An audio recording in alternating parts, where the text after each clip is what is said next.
Atos capítulo 16, a partir do versículo 25. Amém? Depois você pode ler desde o começo, que nós vamos estarmos falando sobre esta passagem. Glória a Deus. Todos encontraram aí? Amém? Me ajudem a pregar hoje aí. Hoje nós estava programado para o presbítero Rivael trazer a palavra de hoje à noite, mas a sua esposa não passou bem durante o dia. Foi hospitalizada e ficou o dia todo no hospital, né? E o que ocasionou que ele não pôde estar conosco aqui nesta noite, devido a essa situação que aconteceu. Mas aquele que é o dono de todas as coisas e tem o controle de todas as coisas está neste lugar nesta noite. Amém? Atos capítulo 16, a partir do versículo 25, diz assim a palavra do Senhor. Perto da meia-noite, Paulo e Silas oravam e cantavam hinos a Deus, e os outros presos escutavam. E de repente sobreveio um tão grande terremoto, e os alicerces do cárcere se moveram, e logo se abriram todas as portas, e foram soltas as prisões de todos. Acordando o carcereiro, e vendo abertas as portas da prisão, tirou a espada e quis matar-se, cuidando que os presos já tinham fugido. Mas Paulo clamou com grande voz, dizendo: não te faças nenhum mal, que todos aqui estamos. E pedindo luz, saltou dentro, e todo trêmulo se prostrou ante Paulo e Silas. E tirando-os para fora, disse: senhores, o que é necessário que eu faça para me salvar? E disseram: crê no Senhor Jesus Cristo, e serás salvo tu e a tua casa. E lhes pregaram a palavra do Senhor a todos os que estavam em sua casa. E tomando-os ele consigo naquela mesma hora da noite, lavou-lhes os vergões e logo foi batizado, e ele e todos os seus. Então, levando-os à sua casa, lhe pôs à mesa, e na sua crença em Deus, alegrou-se com toda a sua casa. E sendo já dia, os magistrados mandaram quadrilheiros, dizendo: sondai aqueles homens. E o carcereiro anunciou Paulo estas palavras, dizendo: os magistrados mandaram que vos soltassem agora, pois sai e ide em paz. Mas Paulo replicou: açoitaram-nos publicamente, e sem sermos condenados, sendo homens romanos, nos lançaram na prisão, e agora encobertamente nos lança fora? Não será assim, mas venham ele mesmo e tire-nos para fora. E os quadrilheiros foram dizer aos magistrados estas palavras, e eles temeram, ouvindo que eram romanos. Então, vindo, lhes dirigiram súplicas, e tirando-os para fora, lhes pediram que saíssem da cidade. E, saindo da prisão, entraram em casa de Lídia, e vendo os irmãos, os confortaram, e depois partiram. Glória a Deus. Irmãos, se você parar para ler esse capítulo, de uma forma mais pausadamente, meditando em cada versículo, essa noite foi uma noite maluca. Aconteceu muitas coisas nessa noite. Em uma única noite, esse texto, Deus trouxe uma mensagem que até hoje muitos pregadores têm ministrado sobre ela. E eu quero dizer nessa noite para a sua vida, você que veio aqui nessa noite, deixou o seu lar, deixou o conforto da sua casa para estar cultuando a Deus. Eu quero dizer para você nessa noite que Deus pode mudar a sua história em uma noite. Aleluia! Deus pode mudar o curso da sua vida em apenas um momento em que você der ouvido à palavra de Deus. Foi assim que aconteceu nessa história que nós acabamos de lermos. Uma história foi mudada, foi transformada a vida de uma família em uma única noite. O que Deus não pode fazer por você hoje? Aleluia, se você abrir o teu coração para Ele. Quando nós lemos essa palavra, nós temos que entendermos o contexto, por que aconteceu essa situação em que Paulo estava na cadeia. Se você ler desde o capítulo 1, eu pulei um pouco por causa do horário, mas você vai entender que o que ocasionou essa prisão de Paulo foi porque ele estava fazendo a vontade de Deus. ele estava pregando o evangelho ali nessa região em que ele foi, começou a ministrar a palavra, né, com uma forma de poder e autoridade, que eu sempre tenho falado, não há como nós fazermos a obra de Deus, se nós não tivermos poder e autoridade. E quando ele começou a ministrar, ele chegou naquela região da Macedônia, ali em Tessalônica, e começou a pregar para essa mulher, que foi mencionado no último versículo, e ele pregou a essa mulher se converteu, se batizou, recebeu a palavra, e ele continuou pregando a palavra naquela região onde ele estava. Num certo dia ele foi à beira de um rio, aonde se reunia um grupo de pessoas, e esse grupo de pessoas se reuniu naquele lugar para orar ao Senhor. Algumas mulheres, porque mulheres geralmente são pessoas de oração, e isso serve-nos como um exemplo, amém? Nós temos visto aqui os sábados que as mulheres têm se reunido, tem sido momentos de aprendizado poderoso na presença de Deus, e a glória seja dada a Deus por isso. Paulo chegou naquele momento onde as mulheres estavam ali reunidas para orar naquela manhã, e começou a ministrar a palavra, a falar também sobre o Antigo Testamento e também as palavras que Jesus tinha dito a eles. De repente surgiu uma mulher que começou a apontar para Paulo e dizer: olha, este homem foi enviado de Deus, este homem foi mandado por Deus. E esta mulher, ela tinha uma habilidade que era incomum ali aonde, aquela região aonde Paulo estava pregando. Por quê? Porque ela tinha um espírito, uma habilidade de adivinhação. E esse espírito de adivinhação vinha de quem? De demônios.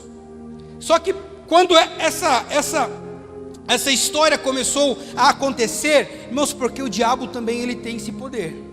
O diabo também tem poder. Nós subestimamos muitas vezes o agir de Satanás na nossa vida, achando que o diabo é derrotado, e ele é mesmo em nome do Senhor. Mas se houver legalidade nas nossas vidas, ele vai vir com tudo, ele vai vir atropelando, ele vai chegar e vai nos derrubar. Por isso que a palavra nos diz para que nós sejamos sempre vigilantes. E a forma que os demônios usavam essa mulher era nesse quesito, no quesito de adivinhação. Porque há um espírito de adivinhação que cercava toda aquela região, que era empregado naquela mulher. E aquela mulher, quando ela chegava, ela falava de coisas que tinham acontecido, até mesmo de suposições que poderiam acontecer, porque o diabo ele conhece a nossa vida, o diabo ele conhece o seu passado. O diabo muitas vezes ele te acusa com aquilo que você fez, mas eu quero dizer uma coisa para você, que Deus conhece o seu futuro. Aleluia. O diabo pode te acusar daquilo que você fez, mas Deus nessa noite pode transformar a sua história e dizer: filho, eu tenho uma nova história para a sua vida. Aleluias. Em algumas circunstâncias sim, o diabo também pode prever o futuro, mas não no sentido de prever, porque o único que pode prever o futuro é Deus, porque a palavra dele nos diz que Deus é presciente. Ele tem o conhecimento daquilo que vai acontecer. Ele sabe como vai acabar os seus dias, como vai terminar a sua vida. Porque Davi já escreveu: porque bem antes de eu nascer, tu já tinha escrito todos os meus dias, quando nenhum deles ainda existia. Aleluias. O único que pode saber do futuro é Deus. Mas o diabo ele pode manipular o futuro, num propósito de fazer você crer nas coisas que ele faz. Então, ali naquela situação, a mulher ela tinha essa habilidade, porque nós somos manipulados muitas vezes em algumas situações a pecar. Se nós não formos vigilantes, se você não for vigilante, ele te derruba. O diabo ele não pode trabalhar na sua mente, mas ele pode manipular ambientes para que você caia em pecado. E é esse o cuidado que nós devemos termos. Por isso que nós devemos estarmos sempre pedindo a proteção de anjo, porque tudo o que acontece nas nossas vidas acontece por influência do mundo espiritual. E quando acontece no mundo espiritual, toda essa armação, todo esse, muitas vezes o teatro que o diabo arma para tentar nos derrubar, acontece se nós acabarmos cedendo a ele. Quando ela começou a apontar para Paulo e falar: realmente ele é um homem de Deus, esse cara que prega é um enviado de Deus, e começou a falar, a ponto de Paulo se incomodar com essa situação, porque a mulher ela falava a verdade. Realmente Paulo era um enviado de Deus. Paulo ele era uma pessoa que se dispôs a pregar o evangelho a todas as nações que ali estavam empregados naquela região. Portanto, aquela mulher não estava mentindo, ela estava falando a verdade. Porém, a fonte dela era a fonte de demônios, porque o demônio também conhece quem é você. O demônio, eu falei, assim como ele conhece o seu passado ruim, ele conhece quem você é em Cristo. E muitas vezes ele te teme no momento, porque ele sabe a vida que você tem com Deus. Por isso que nós não devemos nos enganarmos a nós mesmos e termos uma vida reta e plena na presença de Deus. Quando a mulher começou a questionar, a apontar Paulo naquele sentido, né? Ela incomodou o Paulo a ponto de Paulo repreendê-la. Aliás, repreender o demônio que estava atrás dela. Por que Paulo fez isso? Por que Paulo, embora aquela mulher estivesse dando testemunho de que ele era enviado por Deus, Paulo repreendeu e expulsou aquele demônio? Você já parou para pensar nisso? Porque Paulo, ele sabia que não era a mulher que estava falando, mas era um demônio por trás da mulher. E se Paulo deixasse todo aquele cenário de concordância, que aquela mulher, que aquele demônio, através daquela mulher, desse testemunho sobre quem Paulo era, talvez as pessoas que ali estavam assistindo toda aquela situação pudessem pensar: se esta mulher está dando testemunho que ele é um homem de Deus e ele está em concordância com ela, sinal que ele também concorda com tudo aquilo que ela faz. Paulo, muito sábio, com discernimento de Deus, olhou ao fundo e repreendeu o demônio daquela mulher. Resultado, o que aconteceu? Aleluias. O demônio saiu daquela mulher e aquela mulher perdeu a habilidade que tinha de adivinhações. Ela perdeu, todo aquele dom demoníaco que ela tinha, porque assim como Deus nos dá dons espirituais, e isso é bíblico. Paulo escreve acerca dos dons espirituais: dom da profecia, revelação, dom do conhecimento da palavra, dom de cura, dom de visão, dom de operação de milagres. Assim como Deus tem os dons para entregar àqueles que buscam, o diabo, ele é um imitador, ele é um enganador. Tudo que ele faz não é verdade. A mentira e o diabo, a verdade e o diabo não combinam. Se você olhar para a palavra de Jesus, aponta isso, a palavra aponta que ele é um enganador das nossas vidas. Se nós não tomarmos cuidado, ele engana. Às vezes nós achamos que algo é bom, porque ele nunca vai nos derrubar com a aparência do mal. Ele sempre vai colocar diante dos teus olhos aquilo que é atrativo aos teus olhos. E aí que está o perigo, porque ele é o pai da mentira. João 8,44 diz que ele é o pai da mentira.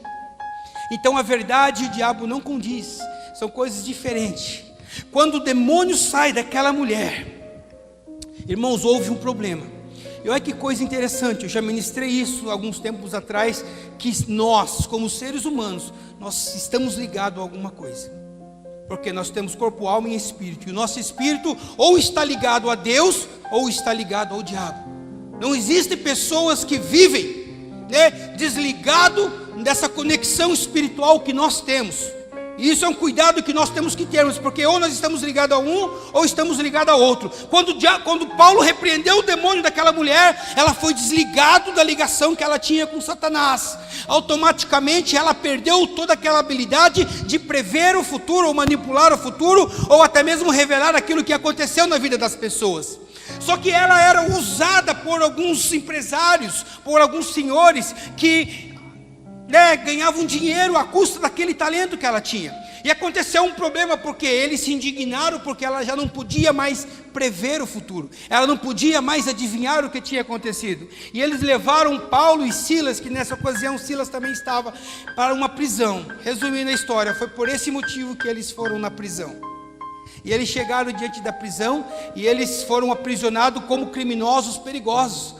Se você ler o texto, você vai ver que eles prenderam os pés dos dois com tábuas, prenderam as mãos a um tronco para que eles não pudessem fugir. Olha que coisa mais terrível. Tudo por causa do quê? Por causa de pessoas gananciosas que habitavam aquela cidade. Aqueles senhores, aqueles empresários, eles não se importavam se Paulo estava falando de palavras eternas. Eles não se importavam se Paulo, através do poder do Espírito, estava libertando uma mulher que estava aprisionada por demônios malignos. Eles não se importavam com isso. A única coisa que eles se importavam era com dinheiro. Aleluia. E aí eu entro na palavra que a Vanessa ministrou aqui, em Mateus capítulo 6, no versículo 21, que diz uma palavra bem assim, você falou, você citou. Aonde está o teu coração, é aí que está o teu tesouro. E se você ler mais 2 ou 3 versículos abaixo, você vai ver que Jesus estava falando, não dá para servir a dois senhores. Não dá para servir a Deus e servir a Mamon. Mamon era considerado o Deus do dinheiro.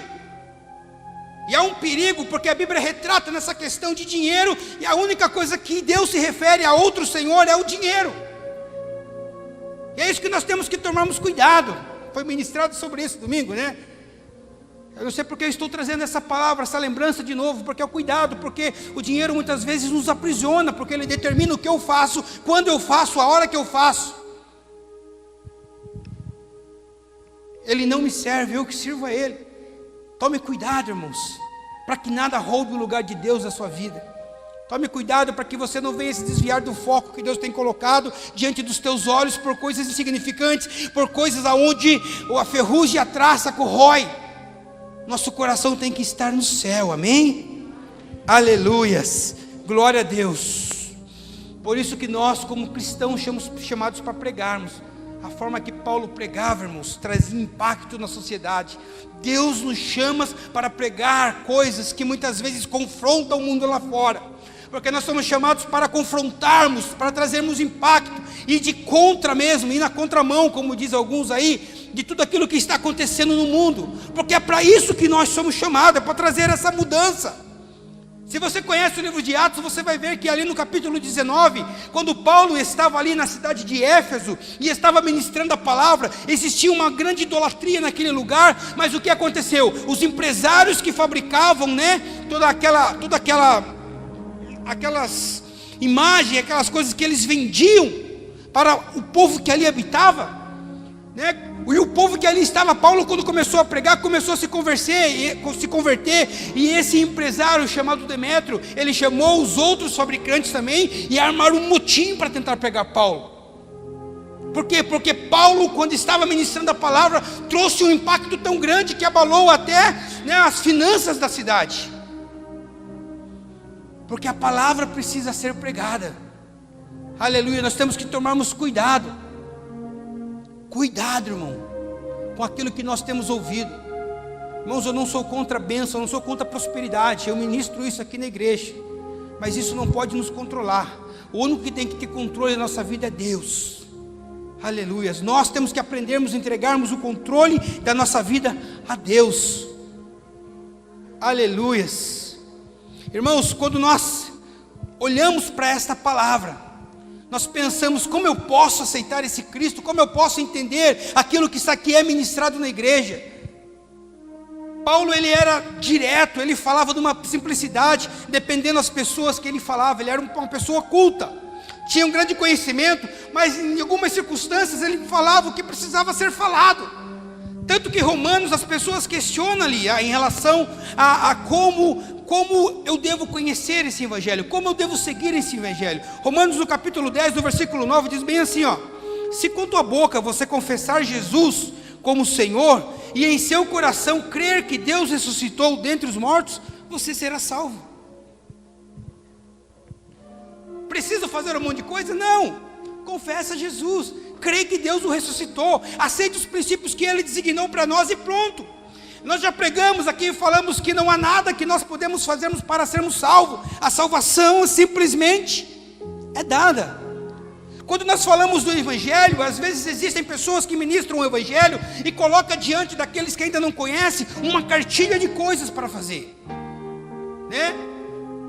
Quando nós recebemos o Evangelho, irmãos, o Evangelho não te pede nada, o Evangelho não te impõe nada. Quando nós, né, temos o conhecimento do Evangelho, o Evangelho não se preocupa se nós somos pessoas amorosas ou não, se nós somos pessoas piedosas ou não, se nós temos deposição, se nós temos santidade. O Evangelho não se importa com isso, sabe por quê? Porque ele simplesmente modifica a pessoa. É o que nós vemos aqui nessa noite. Aleluias. Ele não se importa da maneira que você veio, mas você precisa pelo menos deixar o Espírito trabalhar. Aleluias. E a coisa acontece, a coisa flui, irmãos. Isso se torna uma boa obra. É capaz de produzir uma boa obra na sua vida. Esse é o Evangelho que nós pregamos. Simplesmente ele é dado se você o aceitar. Se você crê no Senhor Jesus e crê que Deus ressuscitou. Amém? Isso é o princípio de uma caminhada com Cristo. O resto o Espírito Santo faz. Aleluia. Mas você precisa dar lugar ao Espírito, para que ele molde a sua vida aos padrões dos princípios da palavra. Era o que Paulo fazia. Paulo pregava a palavra, Paulo ministrava a palavra. O resto era com Deus, com o Espírito Santo. Você precisa só ouvir a palavra e crer. Crer em Cristo, crer em Deus. O resto é com o Espírito Santo, apenas creia. Ah, mas eu sou uma pessoa amargurada, eu sou uma pessoa difícil. Ah, porque eu tenho um ódio, um rancor no meu coração, eu não consigo perdoar, eu tenho dificuldade de perdoar. Irmão, apenas aceita o Evangelho. Deixa Deus trabalhar na sua vida. Não tenta fazer pela força do seu próprio braço, porque é a palavra que transforma. É a palavra que vai transformar a sua vida. Então não se prenda à circunstância, não se prenda a esse momento que você vive, esse momento equivocado talvez. Deus se estende os braços nessa noite e fala: vem, eu estou aqui. Aleluias. Foi isso que aconteceu com aquela mulher. Ela sofreu uma modificação quando Paulo repreendeu. Mudou a vida dela. Resultado, prisão para Paulo e Silas. Os dois foram presos. Aleluias. E algo que nós aprendemos aqui com essa passagem é que não importa a circunstância que nós estamos passando, o que nós devemos fazer? Louvar. Apenas louve. Nós temos falado aqui que Deus habita no meio dos louvores. Se eu não me engano, Salmo 22, capítulo 22, versículo 3 diz isso. Que o Senhor habita no meio dos louvores do povo. Então, se você está passando por uma dificuldade, né, a casa está caindo, os negócios estão complicados, os boletos estão chegando, irmãos, louve. Essa passagem nos ensina isso, sabe por quê? Porque o louvor liberta. O louvor nos liberta. Quantas vezes alguém aqui já teve experiência de estar triste, frustrado, injuriado, de repente começa a ouvir um louvor. Às vezes não acontece num louvor, ouve o segundo, o terceiro, quarto, aí de repente aquilo lá vai. Porque a música tem um poder. E nós temos que tomarmos cuidado com aquilo que nós temos ouvido, escutado. Aleluias. Mas o que trabalha no nosso coração, se nós deixarmos o Espírito, e quando nós ouvimos um louvor que vem dos céus, irmãos, o louvor liberta. Foi isso que aconteceu com Paulo e Silas naquela prisão. Começaram a louvar, dois loucos com o pé preso, lá na escuridão, no calabouço, literalmente lá no calabouço, começaram a cantar. Todos os presos começaram a ouvir aqueles dois cantar e orar, mas não falaram nada. Talvez até falaram, a Bíblia não fala disso ou não. Meia-noite, imagine, os presos tudo querendo dormir, aquele breu, aquela escuridão, e os caras cantando e orando, e o carcereiro roncando. Aleluias. Uma vez eu ministrei aqui em algumas passagens, e eu disse que quem dorme muitas vezes não vê a glória de Deus.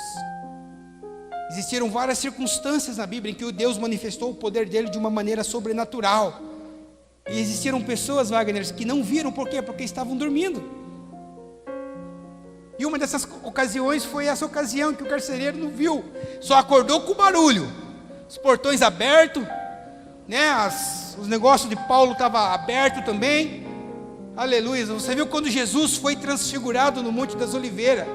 Uma das coisas mais lindas que aconteceu no Evangelho foi a transfiguração de Cristo. Quando ele estava no monte, ele chamou ali Pedro, Tiago e João, começou a orar tanto, que Deus abriu os céus. De repente apareceu naquele lugar ali Moisés e Elias para falar com Jesus, e Jesus levitou.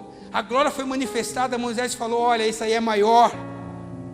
Elias, esse é maior que os profetas. Moisés olhou e falou: esse aí é maior que a lei. E acontecendo toda aquela glória, de repente, pum, acabou. Aí Pedro acorda. O que aconteceu? O que aconteceu? Irmão, se você ficar dormindo na presença de Deus, você perde as melhores coisas na sua vida. Se você ficar, marcando aí, como diz o ditado lá fora, irmão, se ficar bobeando, É igual aquela mensagem que eu preguei, viu? Deus está passando, Deus está manifestando, e você não tem retido aquilo que Ele tem para entregar na presença dEle. Irmãos, vamos termos mais mente aberta para o que Deus quer fazer nas nossas vidas. O carcereiro acordou, viu tudo lá. O primeiro pensamento que ele teve foi do quê? De se matar. Porque na cabeça dele os presos tinham fugido. E ali a lei romana era muito severa nesse aspecto. Se um soldado, um guarda perdesse um preso, ou deixasse um preso fugir, ele era punido com a morte. Então, para que ele sabia que já ia morrer mesmo, ele pegou a espada e foi se atirar em cima da espada. Quando de repente Paulo deu um grito: ei, não faça isso! Estamos todo mundo aqui, ninguém fugiu. E aquele carcereiro, talvez conhecendo toda a história de Paulo, tudo aquilo que ele fazia, despertou nele uma curiosidade. Ele foi ver o que estava acontecendo, e de repente ele trouxe luz, clareou e se ajoelhou diante do Paulo. E ele faz uma pergunta a Paulo, uma pergunta muito pertinente que nós temos falado nesses últimos dias. Aleluias. O que devo fazer para ser salvo? Porque ele cria naquilo que Paulo fazia no nome de Jesus. Quando ele viu, todo aquele milagre, ele se jogou aos pés de Paulo, falou: o que eu devo fazer para ser salvo? Talvez você se faça essa pergunta todos os dias, e eu já dei a resposta aqui no domingo: o que você deve fazer para ser salvo. As pessoas, elas colocam muita ênfase no que elas podem fazer para ser salvo. E o que precisa fazer para ser salvo? Nada. A matemática do reino é difícil de entender. O conceito de graça é difícil de entender. Por quê? Porque a salvação não se compra. É um dom gratuito de Deus. Ela é dada. Não há nada que você possa fazer para ser salvo. É simplesmente aceitar o Evangelho e pronto. Seguir os princípios da palavra e estar guardando todos os mandamentos que Deus tem nos dado, através da sua palavra. E quando Paulo, ele dá essa palavra, ele aproveita e fala: poxa, aqui está uma oportunidade de eu pregar o Evangelho e ganhar uma família para Jesus. O cara era sábio. Ele poderia muito bem, pregar o Evangelho para aquele carcereiro, resolver aquela questão e pronto. Uma alma para Jesus, amém, ganhei. E aí Paulo responde bem assim: olha, crê no Senhor teu Deus e serás salvo, tu e a tua casa. Qual é o versículo que ele diz isso? Aleluias. Versículo 32, versículo 31. E disseram: crê no Senhor Jesus Cristo e serás salvo, tu e a tua casa. Às vezes nós interpretamos errado, achando que por nós estávamos vindo na igreja, a nossa casa está salva. E nós atribuímos muitas vezes o conceito a essa passagem, a esse versículo bíblico. Só que nós não atentamos à interpretação do versículo, porque há uma vírgula. Crê no Senhor Jesus Cristo e serás salvo, vírgula, tu e a tua casa. O que Paulo estava querendo dizer? Olha, tu e tua casa, se crê no Evangelho de Jesus Cristo, serão salvos. A casa de Paulo, a casa desse carcereiro não foi salvo porque o carcereiro creu, mas porque eles também ouviram a palavra e creram. Olha que coisa interessante, porque Paulo, ele levava muito a sério essa questão familiar. Quando ele tinha oportunidade, ele pregava mesmo. Ele viu uma oferta, ele fez a oferta de salvação para a casa inteira do carcereiro. Ele prendeu não apenas o carcereiro ali, mas também aguçou ali o sentido do carcereiro, para que ele levasse Paulo também à casa dele, para que ele tivesse a oportunidade de ele pregar o Evangelho a toda a família. Aleluias. E aí eu quero pegar um gancho para você nessa noite. Você que é cristão e a sua família ainda não está aqui ainda ouvindo a palavra. Talvez você fique insistindo, pedindo, querendo pregar, e aí a tua família... Já viu aquele ditado, o santo da casa não é? Vamos mudar, o profeta não tem honra na sua própria casa. Vamos colocarmos assim. Se você não consegue, se você não, se a sua família não te ouve, ore para que Deus levante alguém para ministrar a palavra para a sua família. para que elas creiam também naquilo que você crê, e possa receber e possa desfrutar disso que você desfruta nessa noite. Porque a graça é dada, a graça é liberada. Aleluias. Por isso que os outros foram salvos também em virtude da oportunidade de ouvir a palavra do Senhor. Louvo a Deus pela vida de todos vocês, porque vocês estão tendo essa oportunidade de ouvir a palavra. Só que ouvir a palavra, quando nós ouvimos a palavra também, essa salvação, toda palavra ela deve ser sacramentada com um batismo. Por quê? Porque é um mandamento de Jesus. Ide por todo mundo pregar o evangelho a toda criatura, batizando em nome do Pai, do Filho e do Espírito Santo. Isso faz parte também do pacote da salvação. Por quê? Porque quando eu me batismo, eu confesso publicamente aquilo que Jesus é, aquilo que eu creio que Ele é. Por isso se faz necessário eu me batizar como parte do plano de salvação para a minha vida. Porque eu aceito dentro de mim, há uma transformação aqui, mas eu preciso trazer isso publicamente. Eu não posso me envergonhar do evangelho que eu creio, que é o evangelho da graça, que é o evangelho de Cristo. Por quê? Porque se eu me envergonhar, mesmo aceitando, naquele dia, Ele vai também me envergonhar diante do Pai. E vai dizer, ó, se afasta de mim que eu não conheço você. Mas aqueles que derem testemunho daquilo que Ele é e que Ele faz, Ele vai falar, Pai, esse aqui é o cara. E vai te abraçar e vai falar, entra para o gozo eterno. Aleluias. Esse dia vai chegar. Glória a Deus. Mas para que se cumpra, você precisa sacramentar aquilo que acontece dentro de você. Foi o que aconteceu no começo do capítulo, quando Lídia aceitou a palavra, toda a sua casa se batizou. E aí ele prega para o carcereiro. E a casa, na única noite, aconteceu o terremoto, foi lá o carcereiro, acudiu, levou para casa, ele pregou e batizou todo mundo. E aí passaram um remédio no Paulo e levaram o Paulo para a prisão de novo, E faz lembrar até da passagem de Pedro. Em Atos 10 conta a história de Pedro e Cornélio. Quando Cornélio foi pregar, Pedro foi pregar a palavra para Cornélio. Cornélio era um gentil, não era um judeu. Conhecia de ouvir falar, mas seguia à risca. De repente teve a oportunidade de ouvir falar sobre Cristo, E aí ele aceitou aquele evangelho, e algo muito poderoso aconteceu, porque o evangelho consiste em demonstração de poder. Quando colocou a mão na cabeça daquela família, toda aquela família foi batizada com o Espírito Santo. Detalhe, antes de serem batizados nas águas, Pedro surpreendeu e falou, poxa, vocês são batizados? Não, nós somos batizados no batismo de João. O batismo de João era um batismo de arrependimento. A ordenança agora é batizar em nome do Pai, do Filho e do Espírito Santo. Nós precisamos batizar vocês. Pedro batizou todo mundo. Aleluia. Esse é o princípio de uma fé com Deus. Aleluia. Glória a Deus. Vamos encerrar, irmãos. Essa palavra tem muito mais coisa para falar. É poderosa.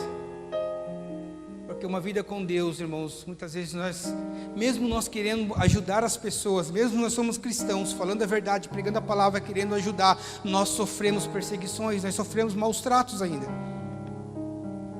E a resposta que nós temos que dar quando nós sofremos essas circunstâncias, esses maus tratos, é fazendo o quê? É orando e cantando. É orando e cantando, porque aqueles que sofrem perseguições pelo nome de Cristo não precisa se defender. O próprio Cristo vai defender você. Então não se preocupe se por causa do nome de Jesus você está sofrendo algum maltrato, está sendo aprisionado, as pessoas estão apontando o dedo para você. Existe um advogado fiel que conhece a sua causa. Amém? Conhece a sua causa. Glória a Deus. Aleluias. Não desanime, irmãos. Nesta noite, não desanime. Não cometa um suicídio espiritual. Não se afaste de Deus. Ele é o único caminho, Ele é a verdade, Ele é a vida. O carcereiro, irmãos, estava pronto para tirar a vida dele, para se suicidar. Mas Jesus transforma o medo suicida, em alegria, se você deixar. Se coloca de pé nessa noite. Vamos orar, agradecer a Deus. Aleluias. Deus está neste lugar.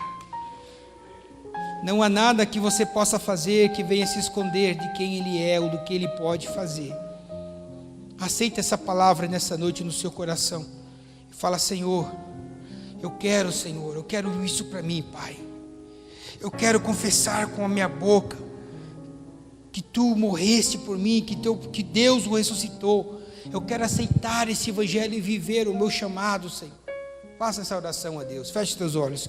Senhor, nós agradecemos a Ti nessa noite, por esta noite, Pai, por este momento que Tu tem nos dado, por esta palavra, Senhor. Que Teu Espírito Santo possa testificar no coração de cada um, Pai, a mensagem que Tu tens trazido. Deus de poder, que nós não venhamos ficarmos abalados em meio à circunstância, em meio a tudo isso que tem acontecido, Pai. Muitas vezes há prisões emocionais que nós encontramos, muitas vezes há prisões espirituais, ó Pai. Nós apenas queremos louvar e orar a Ti, ó Pai, para que Tu, ó Deus, venha intervir na nossa história. Assim, ó Pai, como Tu mudaste, Senhor, o rumo de uma família, Pai, naquele lugar. Deus, nós cremos que Tu pode mudar o rumo das nossas famílias. Nós cremos que a Tua palavra pode alcançar a minha família, Pai. Deus de poder, Pai, eu quero estar junto de Ti um dia, Deus, e quero ver toda a minha família diante de Ti também, ó Pai, prostrado ao Teu altar. Deus de poder, Deus de glória, ensina-nos a cada dia mais a Te buscar, ensina-nos a cada dia mais a orarmos a Ti louvar de todo o nosso coração, ó Deus, mesmo em meio às dificuldades, em meio à circunstância, Pai. Este é o pedido que nós fazemos a Ti neste momento, em nome do Senhor Jesus. Amém. Amém. Glória a Deus. Amém, irmão.